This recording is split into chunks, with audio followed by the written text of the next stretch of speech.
দু মাসে প্রেগনেন্ট অবস্থায় একটু আগে রায়হানের সাথে অরণির বিয়ে সম্পন্ন হলো। রায়হান নিজে ইচ্ছে বিয়ে করেনি। রায়হানকে এক প্রকার জোর করে ধরে বেঁধে ক্লাবের ছেলেরা অরণির সাথে বিয়ে দিয়েছে। বিয়ে নিয়ে অনেক ঝামেলা হয়েছে। রায়হান পড়াশোনার জন্য ঢাকা থাকে। অরণিদের পাশের ফ্ল্যাটে কয়েকজন বন্ধুবান্ধব মিলে ব্যাচেলর বাসায়। সেখান থেকেই মূলত প্রেমের শুরুটা। আস্তে আস্তে প্রেম গভীর থেকে গভীর হতে লাগলো। এভাবেই একটু একটু করে রায়হান অরণির সাথে মিলেমিশে একাকার হয়ে গেল। তার ফলস্বরূপ রায়হানের বাচ্চা অরণির গর্ভে। রায়হানকে একদিন অরণি ভয়ে ভয়ে ফোন করে বলল, হ্যালো রায়হান। আরে সুইট হার যে, তা কী খবর তোমার? এখন তো খুব একটা ফোন টোন দাও না, নাকি এখন আর আমাকে ভালো লাগে না? ডেটে ডাকলেও এড়িয়ে চলো। তুমি কিন্তু নিজেকে আমার কাছ থেকে লুকিয়ে রেখে মহা অন্যায় করছো অরু। রাতে ঘুম হয় না, ইচ্ছে করে তোমাকে নিয়ে সুখের সাগরে ডুব দেই। তোমার শরীরে ভাজে ভাজে মাদকতা ছড়িয়ে দেই। রায়হানের কণ্ঠে অভিযোগ। অরু ফুপিয়ে কেঁদে দিল। রায়হান উত্তেজিত হয়ে বলল, কি হয়েছে ময়না পাখি? কান্না করো কেন? আজ রাতে চলে এসো, তোমার সব দুঃখ কষ্ট ভুলিয়ে দিব। Raihan please stop. রায়হান ফোনটা কাঁধের সাথে ঠেকিয়ে কানে চেপে ধরে একটা সিগারেট ধরালো। তাতে আয়েশ করে লম্বা একটা টান দিয়ে ধোঁয়া ছড়াতে ছড়াতে বলল, কি হয়েছে আমার জানটার? মন খারাপ? ওর চোখ মুখ বুজে এক নিঃশ্বাসে বলল, রায়হান, আমার গর্ভে তোমার সন্তান। রায়হান চমকে উঠল, মুখটা কাঁচুমুচু করে বলল, সন্তান মানে? Yes, I am pregnant. রায়হানের মাথা ঘুরছে, চোয়াল শক্ত হয়ে গেছে। অস্ফুট স্বরে বলল, এখন কি করবা অরু? কি করব মানে? বিয়ে করব। ইয়ে অরু, আমরা দুজন স্টুডেন্ট, বিয়ের পরে অনেক খরচ। জান প্লিজ, এখন বিয়ে করতে পারবো না আমি, তুমি অন্য ব্যবস্থা করো। অরু তাচ্ছিলের হাসি দিয়ে বলল, বিয়ে করতে পারবা না? সহবাস তো ঠিকই করতে পেরেছ অরু, ওটা জাস্ট ক্ষণিকের এনজয় ছিল। ভুলে যেও না, তুমি আমি দুজনে মজা নিয়েছি। আমি এত কিছু জানি না রায়হান, তুমি বিয়ে করো প্লিজ। রায়হান আর কিছু না বলে আচমকা ফোন কেটে দিল। ওর পাগলের মতো রায়হানের নাম্বারে কল ব্যাক করলো, কিন্তু ফোনটা বারবার সুইচ অফ বলছে। ওরু কি করবে? কি করা উচিত? কোনো দিক দিশা না পেয়ে গুটিসুটি পায়ে বাবার ঘরে গেল। এখন একমাত্র বাবাই ভরসা। ছেলেমেয়েরা বিপদে পড়লে হয়তো বাবা মাকে জানাতে খুব ভয় পায়। ভয় পেয়ে না জানিয়ে জীবনের সবচেয়ে চরম ভুলটা করে। কারণ একমাত্র বাবা মা মন থেকে সন্তানের ভালো চায়। হয়তো প্রথমে বকাঝকা করবে, দু একটা চর থাপ্পড় মারবে, কিন্তু কঠিন বিপদের দিনে তারাই ঢাল হয়ে দাঁড়াবে। সন্তানদের ছোটবেলার মতোই বুকে মাঝে আগলে রাখবে। ওর বাবার ঘরের দরজায় দাঁড়িয়ে মাথা নিচু করে বলল, বাবা আসবো? জামাল সাহেব মৃদু হেসে বলল, হ্যাঁ রে মা, আয়। ওরু অনেকক্ষণ ইতস্তত করে এক সময় বাবার পা জড়িয়ে ধরে লজ্জা শরমের মাথা খেয়ে কাঁদতে কাঁদতে সবটা খুলে বলল। সব শুনে জামাল সাহেব কিছুক্ষণ স্তব্ধ হয়ে দাঁড়িয়ে রইল। এই মেয়েটাকে ছোটবেলা থেকে খুব আদর যত্ন দিয়ে মানুষ করেছেন তিনি। অরুরা দুই ভাই বোন। ছোট ভাইটা খুব ছোট বয়স, আর কত হবে, 3-4 বছর। একমাত্র মেয়ের কুকীর্তি শুনে কোনো বাবা মায়ের মাথা ঠিক থাকার কথা না। কিন্তু জামাল সাহেব খুব ঠান্ডা প্রকৃতির মানুষ। হুটহাট রাগ করা তার ধাতে নেই। খুব শান্ত গলায় বলল, দেখ অরু, তুই বড় হয়েছিস, ভালো মন্দ বোঝার বয়স তোর হয়েছে। ভুল তো করেই ফেলেছিস, চাইলেও শুধরাতে পারবি না। বরং এই ভুল থেকে শিক্ষা নে, জীবনে যাতে এরকম ভুল দুবার না হয়। বকাঝকা কিংবা মারামারি কোনো সলিউশন হতে পারে না। তা আমি সেসবে যেতে চাচ্ছি না। তুই কি করবি ভাবছিস? বাবা, আমি ওকে বিয়ে করব। তুমি যেভাবেই হোক ব্যবস্থা করে দাও। আমাদের ভুলের শাস্তি আমার অবুঝ নিষ্পাপ বাচ্চাকে পেতে দিব না। জামাল সাহেব ছলছল নয়নে মেয়ের দিকে তাকিয়ে রইল। মাত্র কয়েক ঘন্টায় মেয়েটা কেমন বড় হয়ে গেল। এই তো সেদিন বাজারে যাওয়ার জন্য বায়না ধরতো, না নিয়ে গেলে কেঁদে কেটে বুক ভাসাতো। আর আজ জামাল সাহেব বুক চিরে একটা দীর্ঘশ্বাস ফেলে বলল, বেশ, তুই যা চাচ্ছিস তাই হবে। জামাল সাহেব খুব কৌশলে ক্লাবের ছেলেদের বলে অরু আর রায়হানের বিয়ে দিয়েছে। প্রত্যেক বাবা মা চায় ছেলেমেয়েরা সম্মানের সাথে মাথা উঁচু করে বাঁচুক। জামাল সাহেবও তার ঊর্ধ্বে নয়। অরুর মা সবটা জানার পর মেয়ের থেকে মুখ ফিরিয়ে নিয়েছে, হয়তো অভিমানে, লজ্জায় কিংবা কষ্টে। মুহূর্তে চিরচেনা মানুষগুলো কেমন অচেনা হয়ে গেল। রায়হান এবার অনার্স ফাইনাল এক্সাম দিয়েছে। ও অনেক মেধাবী ছাত্র, তাই তো গ্রাম থেকে শহরে পড়তে এসেছে। ওরও এবার ইন্টার প্রথম বর্ষে ভর্তি হয়েছে। বয়স 17-18 হবে।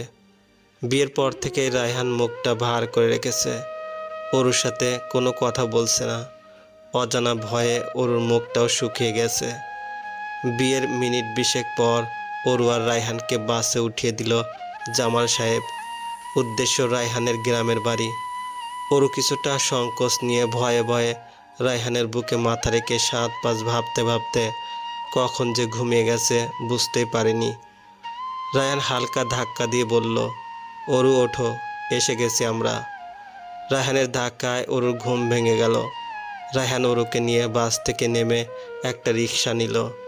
রিক্সা যত দ্রুত গতিতে ছুটছে, রায়হানের মুখ ততই শুকিয়ে যাচ্ছে। অরুও খুব অস্থির লাগছে।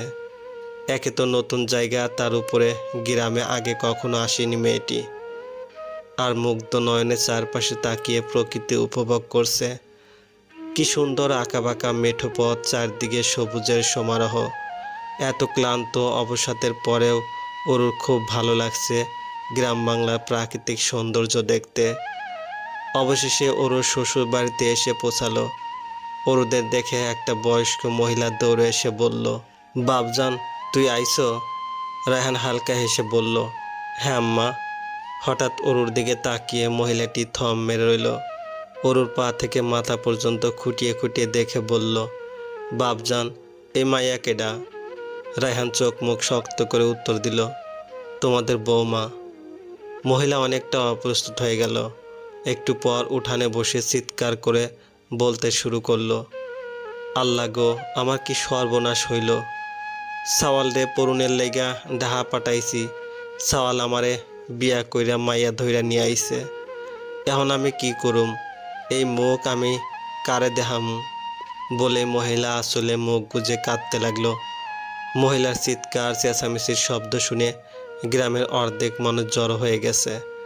সবাই অরুর দিকে এমনভাবে তাকাচ্ছে, মনে হয় মেয়েটা ভিনদেশের কোনো প্রাণী।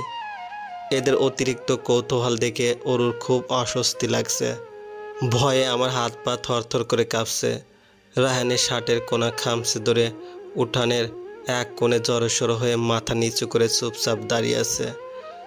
এর মধ্যে কে যেন গ্রামের চেয়ারম্যানকেও খবর দিয়েছে।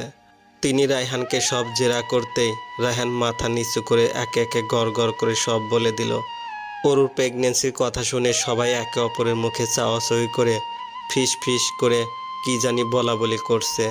কিছু কথা এরকম, মানুষের ডাহা যায় টাহা কামাই করে, পড়ালেখা শিয়ে শিক্ষিত হয়, আর এই পোলা মাইয়া মাইসের লগে হুইয়া পেট বাজাইছে। সে সে সে ঠিক কইছ গো বুবু, গ্রামটা আর গ্রাম রইল না। আর মায়াটাও কি বেশরম দেখছনি? এতগুলান মানুষের সামনে রায়হান রে জড়ায়া ধরছে। হগ কালে কালে আরো কত্তা দেখমু। আমার মনে হয় কি বুবু, পোলাডার কোনো দোষ নাই। মায়াডাই মনে হয় সরল সোজা, পোলাডারে ফাসলায়া ফুসলায়া বিয়ে করছে। কি জানি হইবার পারে। নানা মানুষের নানান রকম কথা শুনে ওরও খুব গায়ে লাগছে। ওরও ভাবছে, আমি কি একাই বাচ্চা গর্ভধারণ করছি নাকি? সবাই এমন কেন? অনেকে তো আমার মুখের উপরেও যা তা বলে দিচ্ছে। হায়রে মানুষ, হায়রে নিয়তি। খারাপ কথা হলো সোয়াসের রোগের মতো বাতাসের আগে ছড়িয়ে যায়। তেমন অরু বিয়ের আগে বাচ্চা গর্ভে নিয়ে ঘুরছে, সেই কথাও ঘণ্টাখানিকের মাঝে ছড়িয়ে গেল গ্রামকে গ্রাম। সবাই দল বল বেঁধে ঝাঁকে ঝাঁকে অরুকে দেখতে আসছে। বাড়িতে এত মানুষের ভিড়ে পা ফেলার জায়গা নেই। সবার মুখে মুখে রটে গেল তালুকদার বাড়ির পোলা ডাহা গিয়ে পোয়াতি মাইয়া বাইর করে আনছে। পুরোটা সময় অরু নির্লিপ্ত ভঙ্গিতে মাথা নিচু করে দাঁড়িয়ে রইল। অতিরিক্ত লজ্জায় কান গরম হয়ে যাচ্ছে। এর চেয়ে তো মরে যাওয়া শ্রেয়। তাহলে হয়তো এত অপমানিত হতে হতো না। সবচেয়ে বেশি বিরক্ত লাগছে রায়হানের মায়ের ন্যাকা কান্না। এই মহিলা সমান তালে বুক থাপড়াচ্ছে আর পাগলের পুলে বুকে হাওমাও করে কাঁদছে। চেয়ারম্যান সাহেব সে সময় পাত্তা দিল না অবশ্য। তার ছেলে সুরে বলল, রায়হানের মা, কি করবা ভাবতাছ? পোলারে তো আর ফালাইতে পারবা না। রায়হানের মা ফুলমতি বলল, আমি আর কি কমু চেয়ারম্যান সাহেব, আপনি এর একখান বিহিত করেন। দেখো রায়হানের মা, পোয়াতি অবস্থায় ইসলাম ধর্মে বিয়ে নিষিদ্ধ, তাই এই বিয়া আমরা মানি না। গ্রামে থাকতে গেলে কিছু নিয়ম কারণ মেনে চলতে হয়। যেহেতু তোমার ছেলে স্বীকার করেছে মেয়েটা গর্ভের সন্তান তোমার ছেলের, তাই আমরা চাই বাচ্চা হওয়ার আগ পর্যন্ত ওরা দুজন এক ঘরে থাকতে পারবে না। বাচ্চা হওয়ার পর ইমাম সাহেবকে ডেকে নতুন করে বিয়ে পড়িয়ে দিব। ততদিন মেয়েটাকে আলাদা করে রাখবা। ফুলমতি রাগে তেতে উঠে হিসিয়ে বলল, এখন আর এক লোকে থাকলে কি হইব চেয়ারম্যান সাহেব? বিয়ের আগে তো এক লোকে শুয়া ঠিকই পেট বাজাইছে এই বেশরম মাইয়া। আহা রায়হানের মা, এত বেশি বোঝো কেন? মাত্র তো 7টা মাস। তোমার ছেলে বউ কি এতটুকু সময় ধৈর্য ধরতে পারবে না? বলে মুচকে হাসলো চেয়ারম্যান সাহেব। অরু রায়হান দুজনে মাথা নিচু করে ফেলল। এতটা অপমান, অবহেলা, উপহাস এর আগে কখনো শুনেনি অরু। আজ ভাগ্যের দোষে কত কথাই না শুনতে হচ্ছে। কথাগুলো আপন মনে ভেবে দীর্ঘশ্বাস গোপন করল অরু। অবশেষে সিদ্ধান্ত হলো বাচ্চা জন্মের আগ পর্যন্ত দুজনকে আলাদা করে ঘুমাতে হবে এবং প্রয়োজন ছাড়া বেশি কথা বলা যাবে না। এতে অবশ্য রায়হানের কোনো আপত্তি নেই, কিন্তু অরু মনে প্রাণে চাচ্ছে রায়হান প্রতিবাদ করুক। যার হাত ধরে সব ছেড়ে ছুড়ে এলো, অরু তাকে যদি কাছে না পায় তাহলে জীবনটাই বৃথা। কিন্তু মুখে কিছু বলার সাহস পেল না। সন্ধ্যা ঘনিয়ে এসেছে। লোকের কোলাহল ধীরে ধীরে কমছে। অরু বসে আছে রায়হানের ঘরে। আজ থেকে অরু রায়হানের ঘরে একা থাকবে, আর রায়হান থাকবে রাকিবের ঘরে। অরু খুব খিদে পেয়েছে, কিন্তু লজ্জায় কাউকে কিছু বলতে পারছে না। একটু গরম ভাত আর চিংড়ি ভর্তা হলে মন্দ হতো না। এক সময় ভাত না খেলে মা কতই না বকা দিত। আর আজ একটু ভাতের জন্য চাতক পাখির মতো বসে আছে অরু। খিদে পেট জ্বলছে। চারপাশে এক নজর তাকিয়ে দেখলো পানির বোতল ছাড়া খাবার মতো এ ঘরে কিছুই নেই। অরু হাত বাড়িয়ে বোতলটাই এগিয়ে ঢকঢক করে অর্ধেক বোতল পানি খেয়ে নিল। তবুও খিদে কমছে না। অরু সময় কাটানোর জন্য সারা ঘর ঘুরে ঘুরে দেখল। একটা খাট পাতা, একটা আলমারি আর একটা টেবিল ছাড়া এ ঘরে আর কিছুই নেই। মাথার উপর সশব্দে ফ্যান ঘুরছে। কি বিকট শব্দ! রাত 9টায় অরুর খাবার মিলল। কুচকুচে কালো একটি মেয়ে খাবারের প্লেট হাতে দাঁড়িয়ে আছে। মেয়েটার বয়স আর কত হবে, 16-17। রায়হান একবার কথায় কথায় বলেছিল ওরা 3 ভাই বোন। তাহলে কি মেয়েটা রায়হানের বোন? অরু মেয়েটাকে দেখে একটু হাসার চেষ্টা করলো। মেয়েটি বলল, ভাবি আপনার খাবার, ঘরে এসো। মেয়েটি ঘরে এসে টেবিলে খাবার রেখে বলল, তাড়াতাড়ি খেয়ে নিন, দেরি হলে আম্মা বকবে। তুমি কি রায়হানের বোন? মেয়েটি একগাল হেসে বলল, সে কি, আপনি জানেন না? আমি 2 ভাইয়ের একমাত্র বোন। তোমার নাম কি? রথি। বাহ, মিষ্টি নাম তো। কোন ক্লাসে পড়ো? ক্লাস 9-এ। আর তোমার মেজো ভাই? মেজো ভাই তো এবার অনার্সে ভর্তি হয়েছে। হঠাৎ রথি অরুর হাত চেপে ধরে ফিসফিস করে বলল, ভাবি যে যাই বলুক, আপনাকে কিন্তু আমার অনেক পছন্দ হয়েছে। আপনি কি ফর্সা, ডাগর ডাগর চোখে কি সুন্দর কাজলের রেখা এঁকেছেন। সরু ঠোঁটের ফাঁকে আপনার চিকুন দাঁত দেখা যাচ্ছে। সবচেয়ে বেশি সুন্দর আপনার গলার ভাঁজের কালো তিলটা। অরু একটু হেসে রথির গাল টেনে বলল, তুমি অনেক সুন্দরী রথি। রথি মন খারাপ করে বলল, কচু সুন্দর। আমি হলাম কালিমা। লোকে তো আমার দিকে ফিরেও তাকায় না। আমার মাই আমাকে 2 চোখে দেখতে পারে না। উঠতে বসতে কাইলেনি বলে গালি দেয়। আমার 2 ভাইও কিন্তু কালো, অথচ ওদের কখনো বকে না, পারলে মাথায় তুলে রাখে। মন খারাপ করো না রথি। তুমি কি জানো কালো মেয়েরা মায়াবতী হয়? তোমার চোখ, ঠোঁট, চুল, ভ্রু কত সুন্দর। তুমি কি আয়নায় দেখেছো? রতি ফিক করে হেসে দিয়ে বলল, হুর, কাউলেনিদের আবার রূপ আছে নাকি? যাই হোক, ভাবির ট্যাংরা মাছের ঝোল আর লাউ দিয়ে মসুর ডালের সাথে গরম ভাত এনেছি, তাড়াতাড়ি খেয়ে নিন, ঠান্ডা হলে ভালো লাগবে না। তুমি খাবে না? আমি খেয়েছি ভাবি। ওরও আর কথা বাড়ালো না, হাত ধুয়ে গপাগপ খেতে লাগলো। যদিও তরকারি বেশ ঝাল হয়েছে, তবুও খেতে খুব ভালো লাগছে। গরম ভাতে ডাল দিয়ে মেখে ওরও খুব তৃপ্তি সহকারে খাচ্ছে। খাওয়ার ফাঁকে ফাঁকে ট্যাংরা মাছে একটু করে কামড় দিচ্ছে। রথি মুগ্ধ দৃষ্টিতে ভাবির খাওয়া দেখছে। খাওয়া শেষ হতেই ওরও প্লেট বাটি গুছিয়ে রথির হাতে দিয়ে বলল, আমার হয়ে গেছে রথি, তুমি এগুলো নিয়ে যাও। আচ্ছা ভাবি, এবার তাহলে ঘুমান, আর কোনো কিছু দরকার পড়লে আমাকে ডাকবেন। আচ্ছা। ওরও ঘরের দরজা আটকে দিয়ে শাড়ির আঁচলটা ফেলে দিয়ে বিছানায় সরিয়ে এলিয়ে দিল। দক্ষিণ পাশের জানালাটা খোলা, চাঁদের মৃদু আলোতে আশেপাশে দেখা যাচ্ছে। হঠাৎ অরুর মনে হলো জানালার পাশে লোভাতুর দৃষ্টিতে একজোড়া চোখ তাকে গিলে খাচ্ছে। অরু ভয়ে এক ঢোক গিলল, দ্রুত শাড়ির আঁচলে বুক ঢেকে নিল। একটু পরে দরজায় হালকা টোকা পড়ল। অরু রায়হান ভেবে স্বস্তির একটা নিঃশ্বাস ফেলে দরজা খুলে দিতে কেউ একজন হুড়মুড় করে ঘরে ঢুকে হালকা দরজা টেনে আচমকা অরুকে আষ্টে পিষ্টে জড়িয়ে ধরল। অরু ও রায়হান ভেবে আলতো করে পিঠে হাত রেখে অভিমানী কণ্ঠে বলল, এতক্ষণে আসার সময় হলো তোমার? নিশ্চুপ। তুমি খুব পচা রায়হান, আমাকে একটুও ভালোবাসো না। নিশ্চুপ। এই কথা বলছো না কেন? পুরুষালী একজোড়া ঠোঁট অরুর কাঁধে স্পর্শ করলো। অরু কিছুটা কেঁপে উঠল। আজ রায়হানের স্পর্শ বড্ড অচেনা লাগছে। অরু শাড়ি আঁচল খামচে ধরে পরম আবেশে দু চোখ বুজে বলল, কি করছো কি ছাড়ো?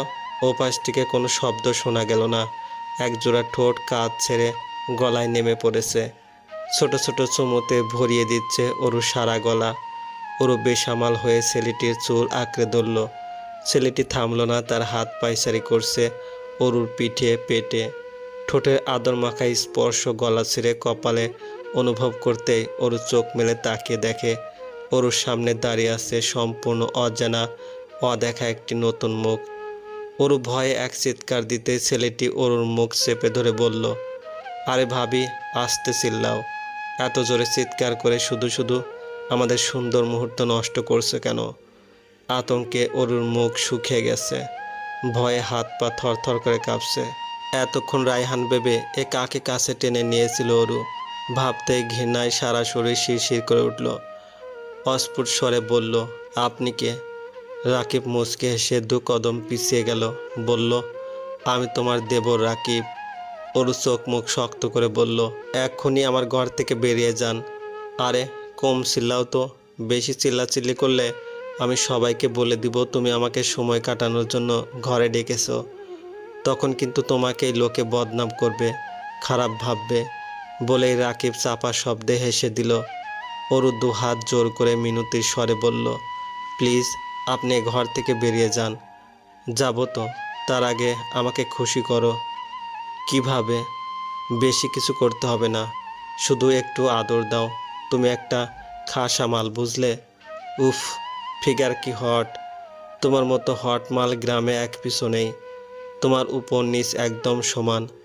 তোমাকে প্রথম দেখাতেই আমার ভালো লেগেছে, ইচ্ছে করছে এখনই। বলে জিভ দিয়ে ঠোঁট ভিজালো রাকিব। তারপর অরুর চুলে হাত বুলিয়ে বলল, শুধু আজকের রাতটা আমাকে দাও না জান পাখি, প্রমিস আর কখনো তোমাকে জ্বালাবো না। অরু নিঃশব্দে কেঁদে দিল। এক ঝটকায় মাথার উপর থেকে রাকিবের হাত সরিয়ে দিল। অরুর মাথা কাজ করছে না, রাগে ঘৃণায় সারা শরীর জ্বলছে। যেভাবে হোক এই পশুর হাত থেকে বাঁচতে হবে। এই লম্পটের হাতে নিজেকে তুলে দেওয়ার আগে নিজেকে শেষ করে দিবে। তবু অরু রাকিব নামের জানোয়ারের হাতে নিজেকে সঁপে দিবে না। রাকিব একটু এগিয়ে এসে পকেটে দু হাত ঢুকিয়ে অরুর মুখে ফু দিয়ে বলল, কি ভাবছো সুন্দরী? অরু দাঁত কিরমির করতে করতে বলল, আপনি যাবেন কি যাবেন না? রাকিব অরুর কানের কাছে মুখ নিয়ে বলল, যদি বলি যাব না। অরু আর কথা বাড়ল না, আচমকা রাকিবের হাত টেনে ধরে খুব জোরে একটা কামড় বসিয়ে দিল। তারপর এক ধাক্কায় ঘর থেকে বের করে দিল রাকিবকে। দরজা আটকে বালিশে মুখ গুজে হাউমাউ করে কাঁদতে লাগলো অরু। ঘটনাটা এত দ্রুত ঘটে গেল, রাকিব এখনো হাবলার মতো উঠানে দাঁড়িয়ে আছে। তারপর কিছু একটা ভাবতেই শয়তানি হাসি দিয়ে বিড়বিড় করে বলল, কতদিন নিজেকে বাঁচাবে? আমার জালে তো তোমাকে ফাঁসাবই সুন্দরী। অরু ভাবছে, ভালোবাসার প্রমাণ দিতে গিয়ে এক জানোয়ারের হাতে নিজেকে তুলে দিয়েই জীবনের চরম ভুল করেছি। এখন আবার আর এক পশু আমাকে খুবলে খাওয়ার জন্য অধীর আগ্রহে বসে আছে। এই জানোয়ারের হাত থেকে কিভাবে নিজেকে বাঁচাবো? তাহলে কি কাল সকালে শাশুড়ি মাকে আজ রাতের ঘটনা বলে দেওয়া উচিত? অবশ্যই বড় কোনো ক্ষতি হওয়ার আগে শাশুড়িকে সবটা খুলে বলতে হবে। মনে মনে সিদ্ধান্ত নিল অরু, বোর হলেও কোনো অঘটন ঘটার আগে শাশুড়িকে সব বলে দিবে সে। রাত 12টার দিকে আবারও দরজায় ওপাশ থেকে চাপা শব্দে অরুকে ডাকছে রায়হান। এই অরু, দরজা খোল। অরু। অরু রায়হানের ডাক শুনেও না শোনার ভান করলো, কোনো কথা বলল না, দরজাও খুলল না। নির্লিপ্ত ভঙ্গিতে ফ্যানের দিকে এক দৃষ্টিতে তাকিয়ে রইল। রায়হান বেশ কয়েকবার ডেকে ভিতর থেকে কোনো সাড়া শব্দ না পেয়ে একটা দীর্ঘশ্বাস ফেলে চলে গেল পুকুর পাড়ে। তারপর পকেট থেকে সিগারেট বের করে ধরালো। সিগারেটে আয়েশ করে লম্বা টান দিয়ে ধোঁয়া ছড়ালো। জেলেরা নদীতে জাল ফেলে মাছ ধরায় ব্যস্ত, আর রায়হান এক মনে সিগারেট টানায় ব্যস্ত। মাছেরা যেমন জালে বেঁধে ছটফট করছে, ঠিক একইভাবে ছটফট করছে রায়হানের বুক। ওর সাথে আজ একবারও কথা হয়নি। মেয়েটা হয়তো খুব অভিমান করেছে। দিনের বেলা একসাথে বসে দুদণ্ড কথা বলার উপায় নেই, রাতে একটু দরজা খুললে কি এমন ক্ষতি হতো? অরু সকালে উঠে ধীর পায়ে শাশুড়ি মায়ের ঘরের সামনে দাঁড়িয়ে নিচু গলায় বলল, মা আসবো? নিশ্চুপ। মা আপনার সাথে একটু কথা ছিল। নিশ্চুপ। অরু সাত পাঁচ না ভেবে ঘরে ঢুকে শাশুড়ি মায়ের হাত ধরে সরল মনে বলল, আমি জানি মা, আপনি আমাকে পছন্দ করেন না, তবু নিজের মা মনে করে আপনাকে কিছু কথা বলতে এলাম। নিশ্চুপ। অরু ইতস্তত করে বলল, আসলে মা, কাল রাতে রাকিব ভাই আমার ঘরে গিয়েছিল। শুধু তাই নয়, আমার সাথে বাজে ব্যবহার করছে, অনেক খারাপ কথাও বলেছে। ওর মাথা নিচু করে কথাগুলো বললেও একসময় মাথা তুলে তাকাতেই ভয় পেয়ে গেল। রাগে শাশুড়ি মায়ের দু চোখ দিয়ে আগুন বের হচ্ছে। ফুলমতি এক ঝামটায় হাত ছাড়িয়ে নিয়ে চিবিয়ে চিবিয়ে বলল, তোর সাহস তো কম না? একদিন যাইতে না যাইতে আমার হীরের টুকরো পোলারে অপবাদ দেশ। বান্দির বেডি বান্দি, আমার সহজ সরল বড় পোলারে তো কালা জাদু কইরা হাত করে নিসা। এখন আবার আমার ছোট পোলার পিছেও হাত ধুয়ে নামসা। ওই ফকিন্নির চাও ফকিন্নি, তোর শরম লজ্জা নাই? বিয়ের আগে পেট বাজাইছা, আবার বড় বড় কথা কস। আসলে আমারই বোঝা উচিত ছিল, তোগো মতো মায়েরা হইল 12 ভাতার ধইরা খাওয়ার অভ্যাস। তোর বাপ মা এত ফকিন্নির ফকিন্নি, যৌতুক দেওয়ার ভয়েতে তোরে ভাতার ধরা শিখাইছে, যাতে সহজে টাহা ছাড়া মাইয়া পার করবার পারে। আমার মাইয়া যদি তোর মতন বেজন্মা হইতো, তাইলে নিজের হাতে গলা টিপে এতক্ষণ মাইরে ফেলাইতাম। এই গ্রামে খোঁজ নিয়ে দেখতো আমার রাকিবের মতন ভদ্র শান্তশিষ্ট আর একখান পোলা পাস নাকি। ওই রায়হান, রায়হান রে, এইদিকে আয়। এই সেমরি কি কয় হন?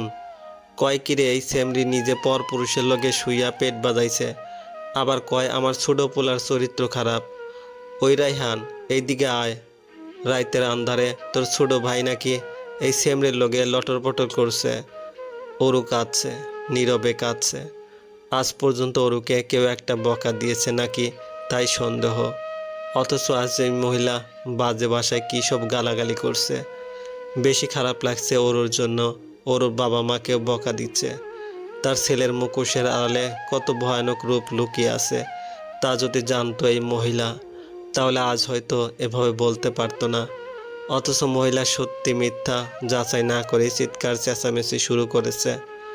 আজ ওরু কাকে দোষ দিবে, নিজেকে না ভাগ্যকে? রায়হান মায়ের মুখে পুরো ঘটনা শুনে ঘরে এক কোণে স্তব্ধ হয়ে দাঁড়িয়ে রইল। রাকিব খুব ভদ্র শান্তশিষ্ট একটি ছেলে, আর খুব মেধাবীও। সেই ছেলে ভাবির সাথে নোংরামি করবে কেন, তা ভেবে পেল না রায়হান। অন্যদিকে অরুর কথাও তো ফেলে দেওয়া যায় না। মেয়েটা তো আর বানিয়ে বানিয়ে মিথ্যা কথা বলবে না। এখন কার কথা বিশ্বাস করবে রায়হান? মায়ের কথা না অরুর কথা? ফুলমতি চেঁচিয়ে বলল, তোর বউয়ের ছলচাতুরি তুই না বুঝলে কি হইব? আমি ঠিকই বুঝছি। তোকে দুইজনরে আলাদা ঘরে শুইবার দিছি না, তাই কৌশলে নিজের দেওয়ারের নামে বদনাম কইরা তোরে ঘরে নিবার চায়। এই স্যামরিরে তো আমার প্রথম থেকে পছন্দ না। ওর সিনাই সিনাই শয়তানি বুদ্ধি। ঢাকাইলা মাইয়া তো 12 ভাতার দইরা খাওয়ার অভ্যাস। রায়হান করুণ দৃষ্টিতে অরুর দিকে এক পলক তাকালো।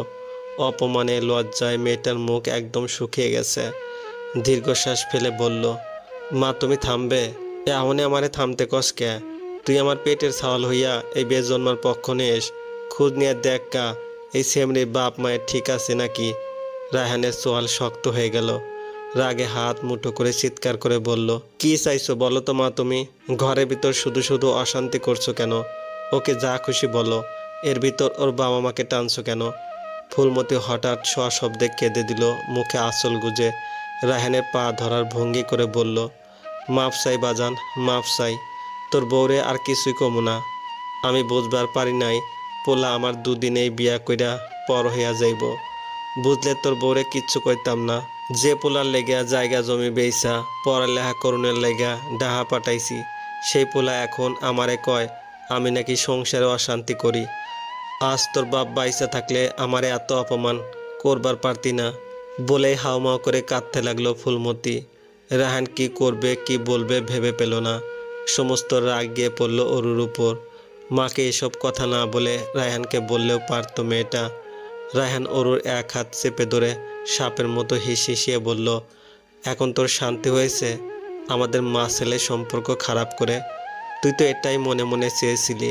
তুই যখন থেকে আমার জীবনে এসেছিস তখন থেকে সুখ কি জিনিস আমি ভুলে গেছি। আমার গোছানো লাইফটা বরবাদ করে দিয়েছিস তুই। তোর মুখ দেখলেও অভিশাপ লাগে। বলে ওর হাত ছেড়ে চুলের মুঠি শক্ত করে ধরে বলল, এতক্ষণ তোর সাথে ভালো ব্যবহার করেছি, তোকে সহ্য করছি কেন জানিস? ভেবেছিলাম তোর বড়লোক বাপ তোর সাথে কিছু টাকা করিও দিবে যৌতুক হিসেবে। কিন্তু যৌতুক তো দূরের কথা, ভদ্রলোক তোকে বিদায় করে হাফ ছেড়ে বেঁচেছে। ওরও অবাক হয়ে রায়হানের চোখে চোখ রাখলো। রায়হানের চোখ রাগে লাল হয়ে গেছে, কপালের রোয়াক জেগে উঠেছে, হাত কাঁপছে। ওরও অস্ফুট স্বরে বলল, আহ রায়হান, ছাড়ো, ব্যথা পাচ্ছি। একদম চুপ। তুমি না আমায় ভালোবাসো রায়হান? এই তোমার ভালোবাসা? রায়হান তাচ্ছিলের হাসি দিয়ে বলল, ঘরে অভাব, মনে অশান্তি, আর কাছে টাকা না থাকলে ভালোবাসা জানালা দিয়ে পালায়। ওরু ছল ছল নয়নে তাকিয়ে বলল, এরকম তো কথা ছিল না রায়হান। ভুলে গেছো সেসব সুখময় দিনের কথা, যে তুমি আমার জন্য কত পাগলামি করতে। আমি না খেলে তুমিও খেতে না। সারা রাত জেগে ফোন কানে চেপে কত শত স্বপ্ন বুনতাম দুজনে। আমার জ্বর হলে তুমি সারা রাত ছটফট করতে। মাঝরাতে ল্যাম্পপোস্টের মৃদু আলোতে রাস্তায় দাঁড়িয়ে থাকতে ঘন্টার পর ঘন্টা, শুধুমাত্র আমাকে দূর থেকে এক পলক দেখার জন্য। আর আজ সময়ের সাথে সাথে কত বদলে গেছো তুমি। রায়হান ওরুর চুলের মুঠি ছেড়ে দিয়ে বিরক্ত ভঙ্গিতে বলল, তোমার নাটক বন্ধ করো, এখন যাও, মায়ের সাথে কিছু কথা আছে। ওরু চোখের জল মুছতে মুছতে দৌড়ে ঘর থেকে বেরিয়ে গেল। রায়হান মায়ের দু হাত ধরে বলল, আমার ভুল হয়ে গেছে মা, মাফ করে দাও। বিশ্বাস করো, আমি তোমাকে কথাগুলো বলতে চাইনি। মাথা গরম করে কি বলতে কি বলেছি সেসব মনে রেখে কষ্ট পেও না মা। ফুলমতি চোখের জল মুছে রায়হানের কপালে চুমু খেয়ে বলল, তুই হইলি আমার 7 রাজার মানিক, তোর কথায় কি আমি মন খারাপ করবার পারি? আয় বাজান, বুকে আয়। রায়হানকে পরম মমতায় বুকে টেনে নিল ফুলমতি। একদিকে মা ছেলের মধুর মিলন দৃশ্য, অপরদিকে একটি নিরীহ অসহায় মেয়ে প্রেগনেন্ট অবস্থায় বুকে একরাশ কষ্ট চেপে বালিশে মুখ গুজে কাঁদছে। মা হয়ে না হোক, শাশুড়ি হয়ে একটু আদর ভালোবাসা দিলে কি এমন ক্ষতি হতো? ওরও কাঁধে কারো স্পর্শ অনুভব করে তাড়াহুড়ো করে চোখের জল মুছে নিল। সামনে তাকিয়ে দেখলো রতি অসহায় মুখ করে দাঁড়িয়ে আছে। অরু স্মিত হেসে বলল, রথি। রথি অরুকে জড়িয়ে ধরে বুকে মুখ গুজে নিঃশব্দে কেঁদে দিল। অরু রথির মাথায় হাত বুলিয়ে বলল, এই পাগলি, কাঁদছো কেন? সরি ভাবি, মায়ের কথায় কিছু মনে করো না। আসলে মা তো, তাই সন্তানের দোষ চোখে পড়ে না। আমি সব শুনেছি ভাবি, আমার খুব খারাপ লাগছে। কষ্টে আমার পেট জ্বলছে। অরু এত কষ্টের মাঝেও ফিক করে হেসে দিল, বলল, বোকা মেয়ে, কষ্টে মানুষের বুক জ্বলে, পেট জ্বলে নাকি? আমি কালো তো, তাই আমার অনুভূতি ভিন্ন। সবার বুক জ্বললে কি হবে, আমার পেট জ্বলে। বুঝলাম। আমি খুব ভাগ্য করে পাগলি একটা ননদ পেয়েছি। রতি ফিসফিস করে বলল, ভাবি, আমি জানি রাকিব ভাইয়ের চরিত্রে সমস্যা আছে। অরুর বুকে ছ্যাদ করে উঠল, চিন্তিত ভঙ্গিতে বলল, তোমার সাথে কিছু করেছে কি? ছি ছি, এসব কি বলো? এসব শোনাও পাপ। অরু অবাক হয়ে বলল, তাহলে? আমার এক বান্ধবীকে ক্লাস 6-এ থাকতে একদিন টিফিন পিরিয়ডে বাড়িতে নিয়ে এসেছিলাম। মেয়েটাকে আমার ঘরে বসতে বলে আমি আম্মার ঘরে কি দরকার যেন গিয়েছি। এসে দেখি রাকিব ভাই আমার বান্ধবীকে জাপটায় ধরে এলোপাতাড়ি চুমু খাচ্ছে। আমি আচমকা ওদের দুজনকে জড়াজড়ি করতে দেখে ভয়ে তো এক চিৎকার দিয়েছি। মেয়েটা ভীষণ ভয় পেয়েছিল আর খুব কাঁদছিল। সেই থেকে ও আর আমাদের বাড়ি আসে না। ধীরে ধীরে আমার সাথে বন্ধুত্ব নষ্ট হয়ে গেল। ও মা, সে কি? তোমার আম্মাকে বলনি? রতি তাচ্ছিলে হাসি দিয়ে বলল, বলেছিলাম ভাবি। বিনিময়ে আম্মা আমাকে একটা থাপ্পড় মেরে বলেছে, চুপ কর বেহায়া মাইয়া, এই কথা 2 কান হইলে তোরে আমি জ্যান্ত কবর দিমু। পোলাগো, এই বয়সে একটু আধটু দোষ থাকেই, ব্যাপার না, তুই ঠিক হইয়া চলিস। ওর মনটা খারাপ হয়ে গেল। বলল, কি আজব আমাদের সমাজের নিয়ম, তাই না? নিজের ছেলে ভুল করলে, অন্যায় করলে, কোনো মেয়ের সাথে নোংরামি করলে কোনো দোষ নেই, অথচ যে মেয়েটার সাথে এসব অন্যায় হবে সেসব মেয়েদের প্রতিনিয়ত অপবাদ সহ্য করতে হবে। এ সমাজ মেয়েটাকে ছেড়ে কথা বলবে না। আচ্ছা রতি, আজ পর্যন্ত কি শুনেছ পুরুষ মানুষের স্পর্শ ছাড়া একটা মেয়ে নিজে নিজে নষ্ট হয়, পতিতা হয় বা প্রেগনেন্ট হয়? আমাদের সরকার নারী পুরুষের সমান অধিকার ঠিকই দিয়েছে, কিন্তু নারী পুরুষ সমান দোষের দোষী এই অধিকার দেয়নি। ভুল করবে দুজন, অন্যায় করবে দুজন, অথচ শাস্তি, অপবাদ, লাঞ্ছনা সহ্য করতে হবে শুধুমাত্র নারীকে। রতি, মেয়েদের একটা দুর্বল পয়েন্ট আজ তোমাকে বলি, কখনো কোনো ছেলের মিষ্টি কথায় ভুলবে না। সেসব ছেলেরা সুযোগ সন্ধানী। মেয়েদের মন খুব নরম, অল্পতেই গলে যায়, ভেঙে যায় বারংবার। আমরা আজকাল টেলিভিশনে, ফেসবুকে কিংবা আশেপাশে প্রতিনিয়ত এইসব ঘটনা শুনে থাকি। ক্ষণিকের জন্য হয়তো সতর্ক হই, তবুও দিন শেষে নিজের সবচেয়ে মূল্যবান সম্পদটা বয়ফ্রেন্ড নামক পশুদের কাছে ভালোবাসা প্রমাণ দিতে গিয়ে বিলিয়ে দেই। নিজেরাই নিজেদের সস্তা বানিয়ে ফেলি। রথি ওর হাত চেপে ধরে সান্ত্বনার দৃষ্টিতে বলল, মন খারাপ করো না ভাবি। এই যে আমি কালো দেখে লোকে আমাকে কত কিছু বলে। স্কুলের মেয়েরা মিশতে চায় না, আমাকে দেখে নাক ছিটকায়। এসব দেখে ক্ষণিকের জন্য মন খারাপ হলেও পরে নিজেই নিজেকে বুঝ দেই আমি আমার আল্লাহর কাছে অনেক সুন্দরী। গোটা দুনিয়া মুখ ফিরিয়ে নিলেও আমার আল্লাহ আমাকে ফিরাবে না। প্রেমালাপ তো দূরের কথা, এই যে কোনো ছেলে আমার দিকে ফিরেও তাকায় না, এতে আমি মনে মনে সবচেয়ে খুশি হই। হয়তো লোক লজ্জার ভয়ে নিয়ম মেনে পর্দা করতে পারি না, কিন্তু শুধুমাত্র গায়ের রং কালো বলে শত শত লোবাতুর দৃষ্টির হাত থেকে অদৃশ্যভাবে প্রতিনিয়ত আমার আল্লাহ আমাকে রক্ষা করছে। এই সৌভাগ্যই বা কয়জনের হয়? অরুরথীকে শক্ত করে জড়িয়ে ধরে বলল, বোন রে, তোর সাথে আগে কেন আমার দেখা হলো না? তোর মতো চমৎকার মেয়ে আর দুটো হয় না। যে তোর মূল্য বুঝবে সে তোকে মাথায় করে রাখবে। রথি বিনিময় মিষ্টি করে একটু হাসলো, তারপর অরুর কপালে চুমু খেয়ে বলল, আজ থেকে আমরা দুজন আমার ঘরে ঘুমাবো কেমন? অরু মাথা নেড়ে বলল, আচ্ছা। কই গো নবাবজাদিরা, ফুসুর ফাসুর করা হইলে আসেন, রান্দাবান্দা করা লাগবো তো। অরু করুণ দৃষ্টিতে তাকালো রথির দিকে। রথি ভরসা দিয়ে বলল, তুমি চিন্তা করো না ভাবি, আমি তোমাকে কিভাবে রান্না করতে হবে শিখিয়ে দিব।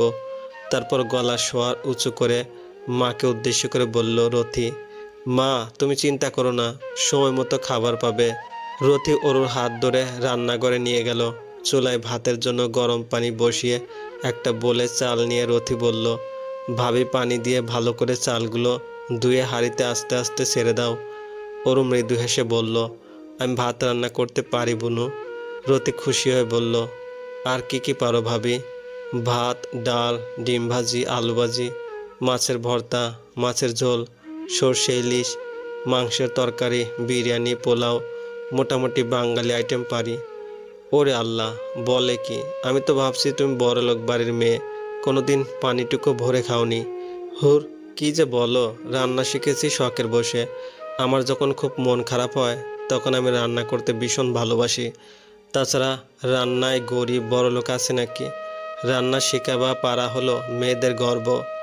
রতি বড় একটা দম নিয়ে বলল, যাক বাঁচালে ভাবি, তোমাকে প্রথম থেকে শেখাতে গেলে আমার অবস্থা বেহাল হয়ে যেত। অরু রথির গাল টেনে দিয়ে বলল, ওরে পাকনি রে। অরু রথি দুজনে খিলখিলিয়ে হেসে দিল। ওরা হয়তো জানে না দূর থেকে মধুর দৃশ্য দেখছে একজোড়া চোখ অপলক মুগ্ধ দৃষ্টিতে তাকিয়ে আছে অরুর দিকে। রায়হান তখন অরুকে রাগের মাথায় কতগুলো কটু কথা শুনিয়ে দিলেও এখন খুব আফসোস হচ্ছে। নিজেকে অপরাধী মনে হচ্ছে। শুধু শুধু মেয়েটাকে না বকলেও হতো, কিন্তু রাগের বশে মাথা একদম ঠিক থাকে না। এটাই তো বড় সমস্যা। রায়হান একটা দীর্ঘশ্বাস ফেলে বিড়বিড় করে বলল, যে করেই হোক একান্তে অরুর কাছে ক্ষমা চাইতেই হবে। বড্ড অভিমানী যে পাগলিটা। রায়হান সারাদিন অরুর পিছে পিছে ঘুরঘুর করলো। অরুর এ কাজ সে কাজ হাতে হাতে এগিয়ে দিল শুধুমাত্র একটু কথা বলার আশায়, কিন্তু অরু পাত্তা দিল না। নানান কাজের বাহানায় খুব সাবধানে রায়হানকে এড়িয়ে গেল। দিনটা খুব ছটফট করতে করতে কাটলো রায়হানের। অবশেষে ব্যর্থ হয়ে অরুকে দিনে একান্তে কাছে পাওয়ার আশা ছেড়ে দিল রায়হান। রায়হান বুঝে গেছে রাত ছাড়া অরুকে একা পাওয়া সম্ভব না। মহারানীর যে জেদ সহজে ধরা দিবে বলে মনে হয় না। ভাবতেই ফস করে একটা দম ছাড়ল রায়হান। অরু একদিনে সংসারটা নিজের হাতে তুলে নিয়েছে। রাতে সবাইকে খেতে দিয়ে সবার শেষে রথি আর অরু খেতে বসলো। এ গল্পে ও গল্পে খাওয়া শেষ করলো ননদ ভাবি। রথি বলল, ভাবি তুমি যাও, তোমার জিনিসপত্র গুছিয়ে আমার ঘরে নিয়ে এসো। এই ফাঁকে আমি একটু থালা বাসন ধুয়ে ফেলি। আচ্ছা। অরু হাত ধুয়ে উঠে গেল। রায়হানের ঘরে গিয়ে আলমারি খুলে থ্রি পিস শাড়িগুলো বের করে ব্যাগে একে একে গুছিয়ে রাখছে আর গুনগুন করে গান গাইছে। হঠাৎ অনুভব করলো একজোড়া ঠান্ডা হাত পিছন থেকে আলতো করে অরুকে জড়িয়ে ধরে চুলে মুখ ডুবালো। অরু ভয়ে এক ডোক গিলে অস্ফুট স্বরে বলল, কে? রায়হান অরুর কানে ঠোঁট ঠেকিয়ে ফিসফিস করে বলল, আমি। রায়হানের এক একটা গরম নিঃশ্বাস অরু চুল ভেদ করে কাঁধে উপসে পড়ছে। অরু সারা শরীরে অজানা শিহরণে মৃদু কাঁপন ধরে গেল। পরম আবেশে দু চোখ বুজে ফেলল। হার্ট খুব জোরে জোরে ঢিপ ঢিপ করছে। সুখময় অনুভূতিতে সারা মন ছেয়ে গেছে। ক্ষণিকের জন্য রাগ, জেদ, অভিমান, অপমান ভুলে রায়হানের শক্ত হাতের কোমল স্পর্শে ভেসে গেল সুখের রাজ্যে। রায়হানের হাত থেমে নেই অরুর সুতি কাপড় ভেদ করে পায়চারি অরুর মেধহীন পেটে। অরু কাঁপা কাঁপা গলায় বলল, ছাড়ো। রায়হান অরুর পেটে মৃদু চাপ দিয়ে বলল, কি করছো কি? ছাড়ো। কেউ দেখবে তো। এখানে তুমি আর আমি ছাড়া কেউ নেই। আসার সময় দরজা আটকে দিয়ে এসেছি। মুহূর্তে অরুর ঘোর কেটে গেল। রায়হানের হাত ছাড়ানোর আপ্রাণ চেষ্টা করে বলল, ছাড়ো বলছি। না, ছাড়বো না শোনাবো। অরু ঠোঁট কামড়ে কান্না আটকানোর চেষ্টা করে বলল, কি যেন বলেছিলে? আমার মুখ দেখলে তোমার অভিশাপ লাগে। আমার অপয়া মুখ তোমাকে দেখাতে চাই না। প্লিজ ছাড়ো। কথাটা রায়হানের বুকে তীরের মতো বিঁধল। নিমিষে মুখটা শুকিয়ে গেল। হাতের বাঁধন ঢিলে হতে লাগলো। অপরাধীর মতো মাথা নিচু করে বলল, সরি অরু, তুমি তো জানো রেগে গেলে মাথা একদম ঠিক রাখতে পারি না। কি বলতে কি বলেছি? অরু তাচ্ছিল্যে হাসি দিয়ে বলল, তুমি রেগে গেলে কি কি বলো আমার সব মুখস্থ। আগে আর যাই বলতে না কেন, অন্তত এসব খারাপ কথা কখনো বলতে না। আজকে তোমরা মা ছেলে মিলে আমার সাথে যে ব্যবহার করেছো, আমি কোনোদিনও এসব কথা ভুলবো না। দিন আসবে, দিন যাবে, কিন্তু কথাগুলো মৃত্যুর আগ পর্যন্ত আমার হৃদয়ে গাঁথা থাকবে। আমি বিপদে না পড়লে কখনোই বুঝতাম না একটা অসহায় মেয়েকে তোমরা কতটা তুচ্ছ তাচ্ছিল্য করতে পারো। তোমার সরল মুখের পিছনে এত ভয়ঙ্কর একটা রূপ লুকিয়ে আছে। আগে জানলে তোমার মতো একটা অমানুষকে ভালোবাসতাম না রায়হান। আসলে কথাটা যুগ যুগ ধরে প্রচলিত হলেও প্রতিনিয়ত আমরা ভুলে যাই সত্যিকারের ভালোবাসা ভুল মানুষের সাথেই হয়। আমার ভালোবাসা খাঁটি ছিল রায়হান, কিন্তু তুমি মানুষটা ভুল ছিলে। বাবা সবসময় বলতো গ্রামের মানুষেরা সহজ সরল হয়। কথাটা মনে প্রাণে বিশ্বাস করতাম, কিন্তু তোমার মায়ের দুর্ব্যবহার আর কটু কথা শুনে আমার বোঝা হয়ে গেছে। আসলে তোমরা কতটা নিচু প্রকৃতির মানুষ। তোমাদের লোভ বেশি, মন ছোট। অরু, একদম ধমকাবে না। এত অপবাদ, এত লাঞ্ছনা সহ্য করে কেন তোমাদের বাড়ি পড়ে আছি জানো? শুধুমাত্র আমার পেটে বেড়ে ওঠা একটা ছোট প্রাণের জন্য। হয়তো ভবিষ্যতেও মাটি কামড়ে তোমাদের শত লাঞ্ছনা সহ্য করেও আজীবন এ বাড়িতে পড়ে থাকবো। কারণ আমি চাই না আমার অনাগত সন্তান বাবার স্নেহ থেকে বঞ্চিত হোক। গোটা গ্রামের মানুষ, তোমার আম্মা আমাকে এত অপমান করলো। তোমার কি উচিত ছিল না প্রতিবাদ করা? প্রতিবাদ না করলে আমার হয়ে অন্তত দুটো কথা তো বলতে পারতে। কিন্তু পুরোটা সময় তুমি নির্বাক ছিলে।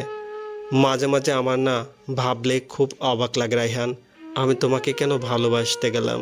রায়হান চোখ মুখ বুজে শক্ত গলায় বলল, ওরু প্লিজ স্টপ। কি বলতে চাইছো তুমি? তোমার জন্য আমার আম্মুর মুখে মুখে তর্ক করব? তুমি জানো আমাদের ছোট ছোট রেখে আব্বা মারা যাওয়ার পর কত কষ্ট করে আমাদের 3 ভাই বোনকে মানুষ করেছে আম্মা। মাটি কেটেছে, সারাদিন অন্যের বাড়ি কাজ করে দিন শেষে আমাদের মুখে ভাত তুলে দিয়েছে। মানুষটা অল্প বয়সে স্বামী হারিয়ে আমাদের আঁকড়ে ধরেছে। আমাদের মুখের দিকে তাকিয়ে দ্বিতীয়বার বিয়ের কথাও ভাবেনি। আমরা কেউ আম্মার মুখের উপর কোনো কথা বলি না, আর আম্মার কথাও অমান্য করি না। প্রতিটা কথা অক্ষরে অক্ষরে পালন করার চেষ্টা করি। আজ যদি আমার আম্মা তোমাকে ডিভোর্স দিতে বলে, আমি হাসি মুখে ডিভোর্স দিব। কোনো কথা বলবো না, কোনো প্রতিবাদ করব না। অরু রায়হানের শার্টের কলার চেপে ধরে অতিরিক্ত রাগে কাঁদতে কাঁদতে বলল, এতই সহজ ডিভোর্স দেওয়া? কান খুলে শুনে রাখ, এ বাড়িতে তোর হাত ধরে এক কাপড়ে ঢুকেছি না, যেতে হলে আমার মরা লাশ যাবে। এ দেহে প্রাণ থাকতে আমি যাব না। আর আমি তোর মতো স্বার্থপর না। আমারও ভাই আছে, আমার মাও একদিন শাশুড়ি হবে। আমি খারাপ হলেও এতটাও খারাপ না যে তোদের মা ছেলের সম্পর্ক খারাপ করব, সংসারে অশান্তি করব। আসলে তুই মায়ের সাথে বউয়ের ভালোবাসা গুলিয়ে ফেলেছিস। মায়ের জায়গায় মাকে আর বউয়ের জায়গায় বউকে রাখতে হয়, এই সাধারণ কমন সেন্স তোর নেই। শুধু বলেছিলাম প্রতিবাদ না করলি, তোর মাকে একটু বুঝিয়েও তো বলতে পারতি। কিন্তু তুই কি করলি? আমাকে ভুল বুঝে কতগুলো বাড়তি কথা শুনিয়ে দিলি। আজ থেকে আমার ভালো মন্দের কথা তোকে কখনো বলবো না। তবুও তুই, তোর মা, তোর অপদার্থ ভাইকে নিয়ে ভালো থাক। আর এতই যখন মায়ের বাধ্য ছিলে, তাহলে আমার সাথে প্রেমের অভিনয় করে আমাকে ধোঁকা দিলি কেন? এটাও কি তোর মা শিখিয়ে দিয়েছিল? কথাগুলো বলেই ওরু কাঁদতে কাঁদতে ঘর থেকে বেরিয়ে গেল। আর রায়হান মূর্তির মতো এক জায়গায় ঠায় দাঁড়িয়ে রইল। মিনিট 2 পরে হুঁশ ফিরতে বুক ছিঁড়ে একটা দীর্ঘশ্বাস ফেলে বিছানায় হাত পা ছড়িয়ে ছিটিয়ে টান টান হয়ে শুয়ে পড়ল। তারপর পকেট থেকে একটা সিগারেট বের করে ধরিয়ে তাতে আয়েশ করে টানতে লাগলো একের পর এক। রথি বলল, ভাবি, তুমি সবসময় এত কান্না করো কেন? এতটা দুর্বল হলে চলে? কি করব রথি, ও কথায় কথায় আমাকে ভুল বোঝে। আমি কি এতই খারাপ? ওদের মা ছেলের সম্পর্ক নষ্ট করব? ও কেন মাকে মায়ের জায়গা আর বউকে বউয়ের জায়গা রেখে ভালোবাসতে পারে না? দুজনকে একসাথে গুলিয়ে ফেলে। বড় ভাইকে বুঝিয়ে বলো, তাহলে বুঝবে। ও আমাকে একদম বুঝতে চায় না, হয়তো কোনোদিনও বুঝবে না। চোখের জল মুছে ঘুমিয়ে পড়ো ভাবি, আমি মাথায় হাত বুলিয়ে দিচ্ছি। না লাগবে না, তোমার কাল স্কুল আছে, শুয়ে পড়ো। ধুর, কাল স্কুলে যাব না, আমার স্কুলে যেতে ভালো লাগে না। তাছাড়া এখন আবার আরেক ঝামেলা শুরু হয়েছে। সবাই ডেকে ডেকে কৌতূহল নিয়ে তোমার কথা জিজ্ঞেস করে। সবচেয়ে বিরক্ত লাগে এই ব্যাপারটা। মানুষের খাইয়া দেয়া কাজ নাই, অন্যের হারে খবর শুনে এরা কি যে আনন্দ পায় আল্লাহ ভালো জানে। ওর কথা বলল না, শূন্য দৃষ্টিতে ফ্যানের দিকে তাকিয়ে রইল। রতি এক মনে কথা বলছে, হঠাৎ একটু থেমে আবারও ওর হাত চেপে ধরে বলল, ভাবি বলো শুনছি। রতি ফিসফিস করে বলল, এখান থেকে চলে যাও ভাবি, আর কখনো এসো না। এই গ্রাম তোমার জন্য না। এখানে থাকলে সারাটা জীবন মাথা নিচু করে বাঁচতে হবে। কেউ মূল্য দেবে না তোমাকে, কেউ না। ওরু ছলছল নয়নে তাকিয়ে বলল, আমি চলে গেলে তুমি খুশি হবে? রথি ওরুর বুকে মুখ গুজে 2 হাতে আষ্টে পিষ্টে জড়িয়ে ধরে বলল, তুমি চলে গেলে সবচেয়ে বেশি কষ্ট আমি পাবো। তবুও চাই তুমি চলে যাও, মাথা উঁচু করে বাঁচো, ভালো থাকো, সুখে থাকো। কোথায় যাব আমি? তোমার বাবার বাসায়? সম্ভব না। রথিও অবাক হয়ে বলল, কেন? ওরু দীর্ঘশ্বাস ফেলে বলল, বাড়ি থেকে বেরিয়ে আসার সময় বাবা দুটো অপশন দিয়েছিল, আমি দ্বিতীয়টা বেছে নিয়েছি। কি অপশন ভাবি? ওর চোখ বুঝলো, ওর চোখের পাতা হালকা কেঁপে উঠল। অরুর বাবাকে সেদিন রায়হানের কথা বলায় তিনি দুটো অপশন দিয়েছিল অরুকে। এক, বাচ্চাটাকে অ্যাবর্ট করে নতুন করে সব শুরু করতে, পড়াশোনায় মনোযোগ দিতে। দুই, রায়হানের সাথে বিয়ে হলে এবারের দরজা চিরদিনের জন্য বন্ধ এবং এক কাপড়ে বেরিয়ে যেতে হবে, কোনো যোগাযোগ রাখা চলবে না। তাছাড়া একটা পয়সাও যৌতুক হিসেবে দিবে না। অতীতের কথাগুলো ভাবতেই নিজের অজান্তে দু ফোঁটা নোনা জল গাল বেয়ে গড়িয়ে পড়ল অরুর। রতি সব শুনে বলল, আল্লাহ, এসব কি বলো? হাসল অরু, বলল, আবেগের বশে ভুল করেছি, বাস্তবতা দিয়ে উপলব্ধি করছি। মন খারাপ করো না ভাবি, একদিন সব ঠিক হয়ে যাবে হয়তোবা। রাত গভীর, টিনের চাল বেয়ে ঝাপড় ঝুপুর বৃষ্টি পড়ছে। পাশাপাশি ঘরে শুয়ে আছে অরু, রায়হান। দুজনের মনের ভিতরে চলছে উতাল পাতাল ঝড়। অরু নিঃশব্দে বালিশ ভিজাতে ব্যস্ত, আর রায়হান একটার পর একটা সিগারেট টানায় ব্যস্ত। এই মুহূর্তে রায়হানের মনে অনেকগুলো প্রশ্ন হানা দিয়েছে। সে ভাবছে, আমি কি আদৌ অরুকে ভালোবাসি? অবশ্যই ভালোবাসি। ভালো না বাসলে আমার ঘুম আসছে না কেন? ওর অশ্রুসিক্ত মায়াবী মুখটা আমার চোখের সামনে ভাসছে কেন? ওর জাদুমাখা কথাগুলো আমার হৃদয়ে জ্বালিয়ে পুড়িয়ে ছারখার করে দিচ্ছে কেন? আমি ওর কাছে সংকোচে যেতে পারছি না কেন? আমার ভালোবাসাই বা আগের মতো প্রকাশ করতে পারছি না কেন? অরু ভাবছে, রায়হান কি আর আমায় ভালোবাসে না? অবশ্যই ভালোবাসে না। আমি তোর ক্ষণিকের মোহ ছিলাম, যার সময় সাথে সাথে কেটে গেছে। সবেও নাটক ছিল। আমার দুর্বলতার সুযোগ নিয়ে আমাকে ভোগ করাই ওর আসল উদ্দেশ্য ছিল। এখন আমি ওর রাগের কারণ, বিরক্তির কারণ। হায়রে, এক সময় যে আমাকে ভালোবাসি ভালোবাসি বলে পাগল করে দিত, এখন সে আমাকে দু চোখের বিষ মনে করে, আমাকে সহ্য করতে পারে না। ভালোবাসার দোহাই দিয়ে এভাবে না ঠকালেও পারতে রায়হান। দুজনের মনেই কত কত প্রশ্ন, কত ব্যথা, কত কষ্ট, কত হাহাকার। অথচ কেউ কাউকে ভুলেও বলতে চায় না, ভুলেও নিজের দুর্বলতা প্রকাশ করতে চায় না। একজন চোখের জলে বালিশ ভিজাতে ব্যস্ত, আরেকজন চাপা দীর্ঘশ্বাস ফেলে সিগারেটের ধোঁয়াকে সঙ্গী করে নির্ঘুম রাত কাটাতে ব্যস্ত।